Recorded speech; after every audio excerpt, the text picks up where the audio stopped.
Hi, it's Martin. Today I'm just going to do a short video with you on some fundamentals of running form and technique. We're not going to go into the whole shebang of what to look for and how to run when you're outside, but I'm just going to give you some pointers on the simple wins that you can do immediately, both standing around the house, walking around, and on any of your runs. Now, you'll often see people when they run, especially towards the end of races, if you look at any marathon photos and things like that, the difference from when you start and you're all happy and waving to when you're finished and you're hunched over looking at the floor. Okay, now if in any long run, race, or even short run, you can stay standing up, waving and cheering all the way through, then you're going to have so much more better results. What runners find a lot of the time is there's the old myth about running's bad for your knees. Well, running isn't bad for your knees, but running poor biomechanically is bad for your knees. And so I'm going to show you today about how to raise your hips and how to stand taller and straighter when you run. So you'll see a lot of people leaning forwards. Now, one tip here, if you can see your feet and your trainers when you are running, okay, you're doing it wrong. You should not be able to see your feet, you shouldn't be able to see your trainers, you should always be looking straight forwards, okay?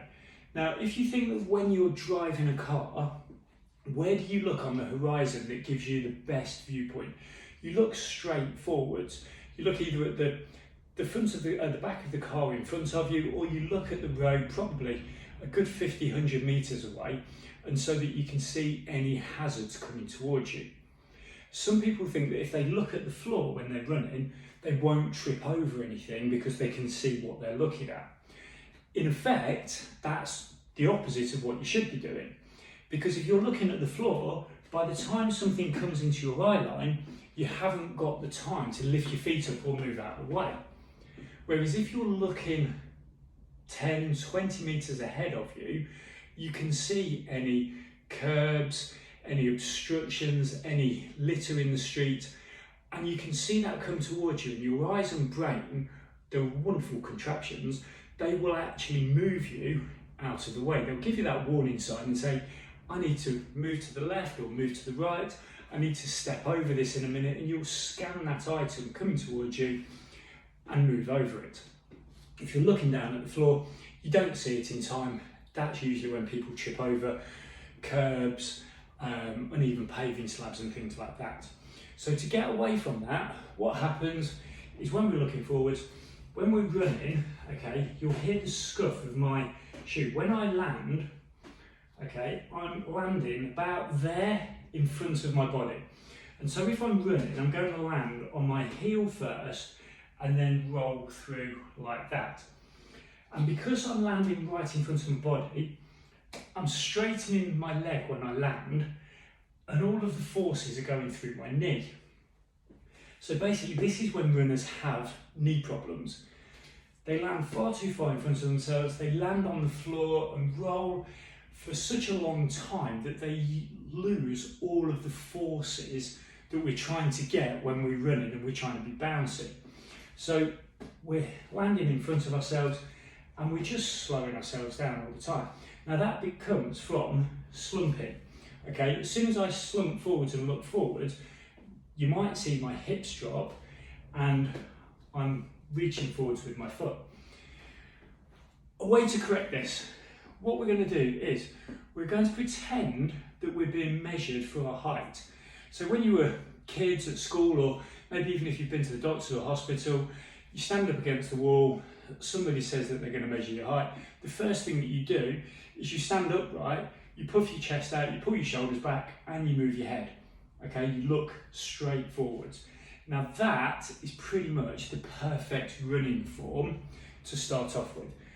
If you slump forward and then you think, okay, I'm going to get my height measured, when you stand up, you should automatically feel your hips push forwards a little bit, and you should feel in your hips that they are higher up and they rise a little bit, because you're trying to make yourself as tall as possible, and so you're elongating yourself through the spine, your shoulders are back and your head's up, and you're as tall as you possibly can be.